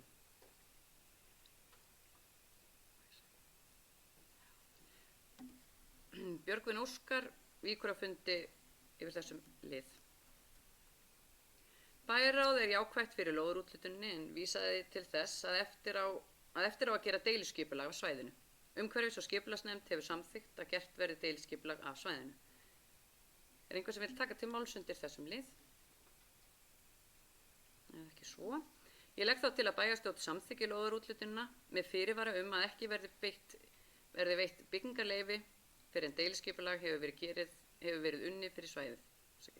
Þeir sem eru því samþykkir vinsamlegast gefa með merki. Það er þá samþykkt með 6 atkvæðum. 15. mál á dagskrá er umsókn Tröllaferða EHF lóð að Borgartúni 3 í Öræfum. Bæjarráð er jákvætt fyrir umsókninni. Er einhver sem vill taka til máls undir þessum lið? Þá legg ég til að bæjarstjórn samþykki lóðarúthlutunina. Þeir sem eru því samþykkir vinsamlegast gefa með merki. Björgvin er komin aftur svo það eru 7 atkvæði samþykkt. 16. mál á dagskrá er svæðisskipulag á Suðurlandi. Ásgerður gerir grein fyrir því máli. Sækja mig.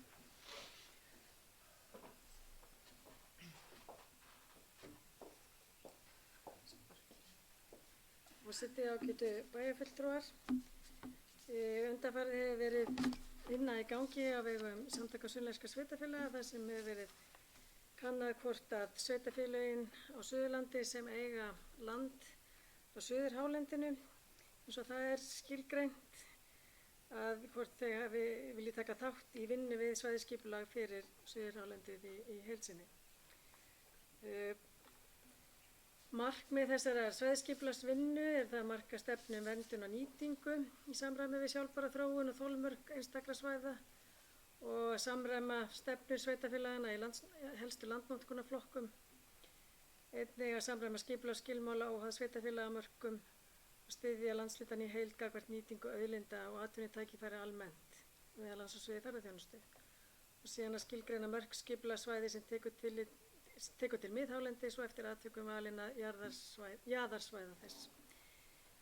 Málið var rætt í bæjarráði síðastliðinn þriðjudag og ég reyndar það á vikunni áður líka og var það niðurstaða bæjarráðs að mæla ekki með því að sveitarfélagið Hornafjörður taki þátt í þessari vinnu þar sem að það svæði sem innan sveitarfélagsins sem ræðir liggur að stærstum hluta innan Vatnajökulsþjóðgarðs og lítur þar því stjórnunar og verndaráætlunar Vatnajökulsþjóðgarðs og stjórnsýslu garðsins.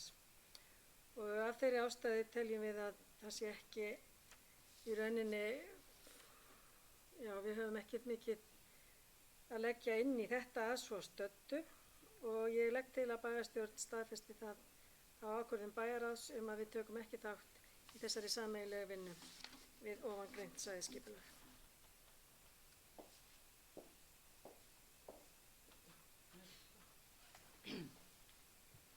Takk fyrir þessar upplýsingar, Ásgerður. Er einhver sem óskar eftir að taka til máls undir þessum lið? Þá legg ég til að bæjarstjórn staðfesti að ekki verið tekið þátt í sameiginlegri vinnu við ofangreint svæðisskipulag. Þeir sem eru því samþykkir vinsamlegast gefa með merki. Sæmundur Helgason óskar eftir að sitja hjá, annars er samþykkt með 6 atkvæðum. 17. mál er kosning í svæðisráð Vatnajökulsþjóðgarðs. Í svæðisráð Vatnajökulsþjóðgarðs verða fyrir hönd sveitarfélagsins Hornafjarðar aðalmenn Matthildur Ásmundardóttir fyrir B-lista, Friðrik Jónas Friðriksson fyrir B-lista og Hjördís Skírnisdóttir E-lista. Varamenn verða Hjalti Þór Vignisson B-lista, Ásgerður Gylfadóttir B-lista og Páll Róbert Matthíasson télista. Er einhver sem vil taka til máls undir þessu? Nei, þá legg ég til að bæjarstjórn samþykki tillöguna. Þeir sem eru henni samþykki gefið mér merki. Allir samþykkir hér og samþykkt með 7 atkvæðum. Takk. Þá er komið að síðasta máli á dagskrá, númer 18, sem er skýrsla bæjarstjóra. Matthildur, gjörðu svo vel.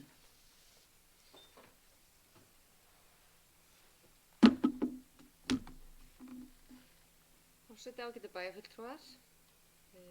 Skýrslan er nær til aðeins lengri tíma að þessu sinni þar sem að ég var ekki viðstödd á síðasta bæjarstjórnarfundi, en þetta tekur því til tímabilsins frá 23. ágúst.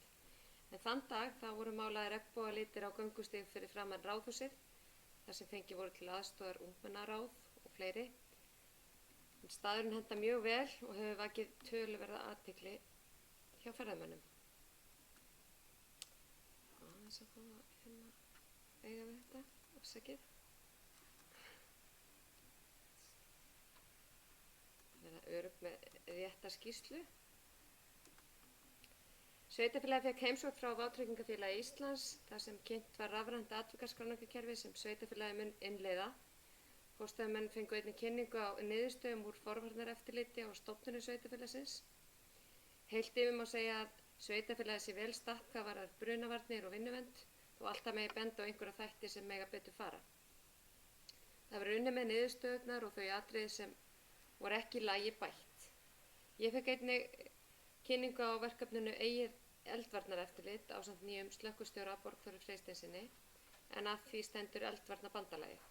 Verkefnið er spennandi og gengur í megin atriðum út á að vinna að auknum forvörnum til að koma í veg fyrir eld. Þessu tengt þá tók nýr slökkvistjóri Borgþór til starfa með formlegum hætti 1. september en hann hefur starfað sem eldvarnarfulltrúi hjá sveitarfélaginu í árabil ásamt því að vera í slökkviliðinu. Steinþór Hafsteinsson lét af störfum á sama tíma eftir 50 ára starf hjá slökkviliði Hornafjarðar. Þar af 40 ár sem slökkvistjóri. Gera þær betur. Ég vil nota tækifæri hér og þakka Steinþóri innilega fyrir hans störf í þágu sveitarfélagsins til margra ára leið og ég óska honum velfarnaðar í því sem hann mun taka sér fyrir hendur. Rarik var á fundaferð á Austurlandi með endastöð á Hornafirði. Þeir buðu sveitarstjórn til hádegisfundar á Hótel Höfn. Þar var farið yfir starfsemi Rarik eins og þau mál sem eru á döfinni í okkar sveitarfélagi. En framkvæmdir eru nú hafnar við lagningu hitaveitu frá Hoffelli og út á Höfn sem er mjög umfangsmikil framkvæmd. Það verður haldinn íbúafundur þar sem íbúan gefst kostur á að kynna sér framkvæmdirnar og þær breytingar sem henni fylgja, meðal annars á húsnæði þeirra sem ekki eru tengdir fjármálaveitu. Sá fundur verður í byrjun nóvember. Bæjarstjórn gafst kostur á spjalli við stjórn Rarik ásamt stjórnendum og starfsmönnum sem er ávallt af hinu góða. Ég hef setið nokkra fundi með ungmennafélaginu Sindra vegna samningaviðræðna en samningar eru lausir, voru lausir. Fundirnir hafa gengið vel og með nýjum samningum er verið að horfa á ungmennafélagi sem þjónustu veitenda sveitarfélagsins. En félagið tekur að sér að halda vel utan skipulagt tómstundastarf hjá börnum og ungmennum sveitarfélagsins og hefur metnað til að gera það vel. Nokkra hækkunar að ræða á greiðslum til Sindra sem felst að mestu leyti í rekstri skrifstofu ásamt því að nú er sett fjármagn í afreksstarf og einnig í starf yngri flokka sérstaklega. Ég sat fund í hússtjórn Nýheima en það er fundað cirka 3-4 sinnum á ári og til umræður öllu mál er snúa rekstri Nýheima, svo sem þjónustu, merkingum og fleira. Við Ólöf fjármálastjóri fengum til okkar að fund ráðgjafa frá þekkingasetri Vestmannaeyja, Hrafn Sævaldsson, en hann er að vinna greiningu fyrir sveitarfélög á Suðurlandi tengt endurskoðun vegna aflaheimilda á forræði ríkisins, svokölluð 5,3%, eins og þetta er nefnt í daglegu tali. Fundurinn var notaður til að ræða sjávarútvegsmála á breiðum grundvelli ásamt því að við fengum að skyggnast aðeins inn í starfsemi þekkingaseturs Vestmannaeyja. Samgönguráðherra var á ferðinni og fundaði með bæjarstjórn ásamt Silju Dögg Gunnarsdóttur, þingmanns Suðurkjördæmis fyrir Framsóknarflokkinn. Bæjarstjórn hafði þar kost á að ræða beint við ráðherra vegamálin og þyngst vegur líkt og áður vegurinn yfir Hornafjarðarfljót. og framkvæmdir við Grímslið. Ríkisstjórnin stefnir á að leggja fram frumvarp á Alþingi innheimtu veggjalda á völdum akstursleiðum þar sem kostur er á hjáleið. Fyrirhugað er að flýta framkvæmdum yfir Hornafjarðarfljót verði frumvarpið samþykkt, þar sem vegurinn yfir Hornafjarðarfljót verður veggjaldaleið, þar sem upphæðinni verður stillt í hóf eða í kringum 350 krónur að sögn ráðherra. Vonast er til að hægt verði að bjóða út framkvæmdir árið 2020. Ber því að fagna. Sandfangur við Einholtskletta var einnig til umræðu en þar stendur til að bjóða út framkvæmdir við hann á næsta ári og ræddu við þar fjármögnun á sandfangarnum og skiptingu ríkis og sveitarfélaga þar á. Í samtali við ráðherra var farið í vegamál í heild og áhersla lögð á að tryggja öryggi vegfaranda á hringveginum í ljósri tíðra slysa með breikkum vega og fækkun einbreiðra brúa. Eins og við verðum nú verið í þessari bæjarstjórnar fundagerð þá eru nú í útboði og verið að veita framkvæmdarleyfi til brúaframkvæmda en í útboði eru 3 brúaframkvæmdir hér í sveitarfélaginu sem er afar jákvætt. Einnig ræddu við svokallaða ferðamannavegi sem liggja frá þjóðvegi að helstu náttúruperlum þar sem ástand þeirra er oft á tíðum ábótavant og yfirleitt. Ég hef ásamt Gunnlaugi skipulagsstjóra setið verkfundi vegna lagningu ljósleiðar á Mýrum. Það styttist nú í að íbúar geti tengst inn á ljósleiðarann, líklega innan mánaðar. Ég hef nú undanfarna mánuði talið það alveg að fara að gerast, en nú er það alveg að fara að gerast. Það er því ánægilegt að ná loksins að ljúka þessari framkvæmd. Við tekur í framhaldinu framkvæmdi við lagningu ljósleiðara í Nesjum. Starfsfólk ráðhússins fór í skemmtiferð til Víkur í Mýrdal. Það er mikil gróska og uppbygging sem vart á sér fordæmi. Nú spretta þar upp veitingastaðir og við skoðum 2 söfn sem voru mjög skemmtileg og Þorbjörg sveitarstjóri Vík tók vel á móti okkur í Skaftfellingabúð þar sem hún fræddi okkur safnið. Fjármálaráðstefna var haldin 2. til 4. október eða reyndar 3. til 4. október en tengt fjármálaráðstefnu eru ýmsir aðri fundir og sat ég nokkra þann 2. október. Byrjaði þar á fundi hjá stjórn sjávarútvegs sveitarfélaga þar sem var fjallað loðnubrest og áhrif á þau sveitarfélög þar sem loðnuveiðar og vinnsla er stundið. Er að ræða sveitarfélög á Austurlandi, Hornafjörð og Vestmannaeyjar. Það er ljóst að mestu áhrifa gætir hjá sveitarfélögum þar sem einsleitt atvinnulíf er stundað. Metið voru áhrif á staðgreiðslu útsvars sveitarfélaga og samkvæmt minnisblaðinu sem er hér undir sem þið getið lesið sem ég set hér tengil við þennan pappír. Samkvæmt minnisblaðinu var 1,5% tekjuskerðing á Hornafirði á fyrstu 6 mánuðum ársins árið 2019 meðan við árið 2018. Á meðan tekjuaukning á landsvísu var 6,1%. Á þá eftir að skoða áhrif á Hornafjarðarhöfn en tekjur fyrstu 7 mánuði ársins voru verulega undir áætlun ársins 2019. Hér fyrir neðan má sjá tengilinn sem ég vísaði hér áðan og það sem hægt er að lesa betur áhrif loðnubrests eins og hann er metinn samkvæmt þeim sem voru fengnir til þess. Eftir hádegi sama dag var haldinn opinn fundur sjávarútvegsmál þar sem meðal annars var farið yfir þá vinnu sem sjávarútvegs- og forsætisráðuneyti hefur sett af stað varðandi endurskoðun vegna aflaheimilda á forræði ríkisins, þessar 5,3% sem ég nefndi hér áðan. Það var einnig fjallað skipulag í kringum fiskeldi í Noregi, kynnt minnisblað línuívilnun og einnig loðnubresti. Síðasta dagskrá dagsins var ársfundur Jöfnunarsjóðsins þar sem farið var yfir stöðu sjóðsins og þær breytingar sem hafa verið samþykktar á úthlutunarreglum hans. Fimmtudagurinn fór allur í fyrirlestrum hinna ýmsu þætti í starfsemi sveitarfélaga. Mikil umræða var sameiningu sveitarfélaga eftir að Landsþing Sambands íslenskra sveitarfélaga samþykkti að mæla með því að Alþingi samþykkti þingsályktunartillögu Alþingis stefnumótandi áætlun í málefnum sveitarfélaga. Í þingsályktunartillögunni var lagt til að lágmarksíbúafjöldi verði 250 íbúar frá almennum sveitarstjórnarkosningum árið 2022 en 1000 íbúar frá árinu 2026. Þess má geta að allt efni fjármálaráðstefnunnar er aðgengilegt á heimasíðu sambandsins, bæði upptökur og fyrirlestrar og ég set hér slóðina hér fyrir aftan. Í gær átti ég síðan fund með forsvarsmönnum Íslenska gámafélagsins ásamt Gunnlaugi skipulagsstjóra, Skúla bæjarvæðsstjóra og Bryndísi umhverfis- og upplýsingafulltrúa.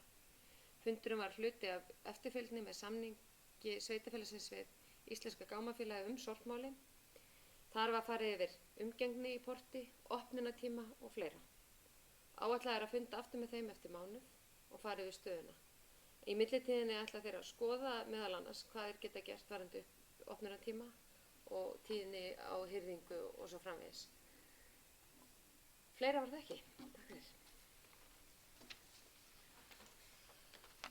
Já, takk fyrir þetta, Matthildur. Grunnlega nóg að gera hjá bæjarstjórnum okkar.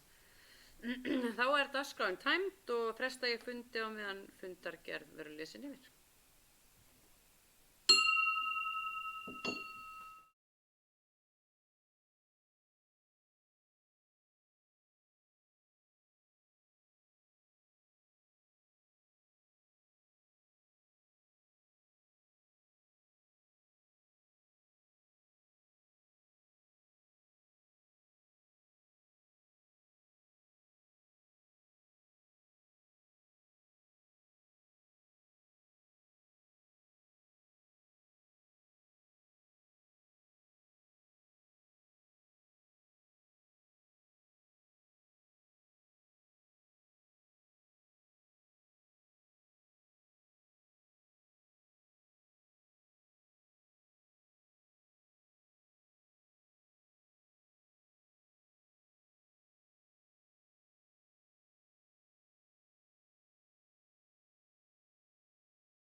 Ég átti mig á því að þetta verða að vera margar aðgerðir. Bryndís, þarfst að skrifa með umsóknina Krosseyjarveginn að Björgvin hafi ekki verið. Nú, já, þannig að það bara nóg. Ok. Ég sé það ekki, sko. Ég skráði í fundargerðina, þannig að við ekki að fundi. Já, ég sett það í athugasemd, en það bara hefur ekki fyrst. Ah. Það er reyndar að gróða þetta. 14.